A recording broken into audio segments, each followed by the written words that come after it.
139e et 140e apparition du livre d'or du Purgatoire. Le véritable amour ne s'éteint pas à la mort de la personne aimée, mais l'accompagne au-delà du tombeau. En voici un bel exemple. La vénérable Catherine Paluzzi, très pieuse fille, avait contracté une intime amitié avec une autre fille appelée Bernardine. Elles étaient comme deux charbons ardents de l'amour de Dieu. Elles se promirent que celle qui mourrait la première apparaîtrait à l'autre. Bernardine fut bientôt emportée par une maladie mortelle. À ces derniers moments, Catherine lui dit « Je vous demande surtout deux choses.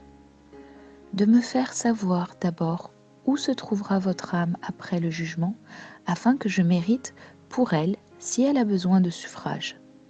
Ensuite, si ma vie est agréable à Dieu, pour qui seul je veux vivre et mourir. » La mourante répondit « Je n'oublie point mon engagement, je demanderai la grâce de le tenir. » Après quoi, elle expira dans les sentiments de la plus parfaite et de la plus douce résignation. Catherine espérait que l'apparition ne se ferait pas attendre, et néanmoins, elle ne perdit pas un moment, ni une occasion de prier pour son amie. Elle ne cessait d'intercéder pour sa délivrance, au cas où elle gémirait en purgatoire. Les semaines succédaient aux semaines, et les mois aux mois, sans que le moindre signe lui fît entendre que son amie songeait encore à elle. Elle suppliait sans cesse notre Seigneur de ne pas refuser à Bernardine la permission de venir la voir. Or, juste 2 années après sa mort, comme Catherine priait, il lui sembla qu'elle était transportée en esprit dans l'église des franciscains. Là, dans un coin, elle aperçut un puits, d'où sortaient d'abord des torrents de fumée épaisse et enflammée, puis une personne enveloppée de ténèbres qui s'éclaircit peu à peu, se débarrassa de la fumée et enfin parut brillante, glorieuse, d'une beauté extraordinaire. À sa rencontre va aussi une troupe d'anges et de bienheureux. Ce spectacle étonnait fort la sainte, qui, considérant mieux le visage de la revenante, reconnut son amie Bernardine. Toute joyeuse, elle courut au-devant d'elle et lui demanda « Comment avez-vous pu être si longtemps sans venir? D'où sortez-vous?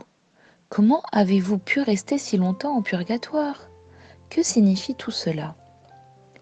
L'âme lui répondit « En effet, je suis en purgatoire depuis ma mort, mais maintenant je monte au ciel. » Vous ne me dites point, demanda Catherine, si je suis agréable au Seigneur dans la vie que je mène et si cette vie me conduira en paradis. Oui, certainement, vous êtes dans le bon chemin, répondit l'âme. Réjouissez-vous, le Seigneur vous aime et il vous réserve de grandes choses pour sa gloire. De longs jours vous restent à passer sur la terre et votre couronne n'est pas encore prête. En achevant ces mots, l'âme s'envola au paradis, avec la glorieuse troupe venue à sa rencontre, et laissa Catherine ravie de ce bonheur. Cette sainte, amie de Dieu, était dévouée à toutes les âmes, en général, mais surtout à celles de ses parents. Lorsque son père mourut, elle passa 8 jours entiers, sans interruption, en prière, en jeûne, et toutes sortes d'autres pénitences. Elle conjurait Marie de secourir cette âme qui lui était si chère. Elle fit offrir aussi un grand nombre de messes, auxquelles elle assista elle-même.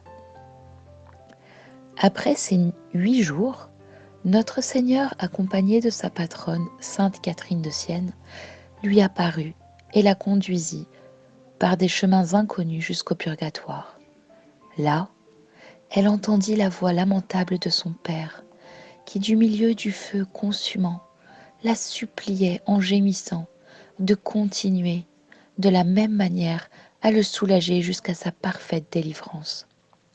À cette vue, à ces cris de douleur, Catherine fut saisie d'une inexprimable angoisse. Les larmes l'aveuglaient. Alors, se tournant vers notre Seigneur, elle le supplia de ne point se souvenir de sa justice, mais seulement de sa miséricorde. Et s'adressant à sainte Catherine, elle la supplia d'intercéder pour son malheureux père. Mais comme il fallait que les fautes de son père fussent expiées, elle supplia le Seigneur de les lui faire expier à elle-même. Le Sauveur eut pitié du chagrin de sa servante, et jetant sur les flammes son puissant regard, qui commande au ciel et à la terre, à l'instant, elles s'écartèrent et l'âme fut délivrée. Jésus, la prenant par la main, l'amena avec lui dans la gloire du paradis. Catherine revint alors à elle et bénit la bonté divine qui avait si promptement exaucé ses prières. À nous maintenant d'imiter cette sainte. Prions pour les âmes du purgatoire en général, mais surtout pour celles de nos proches.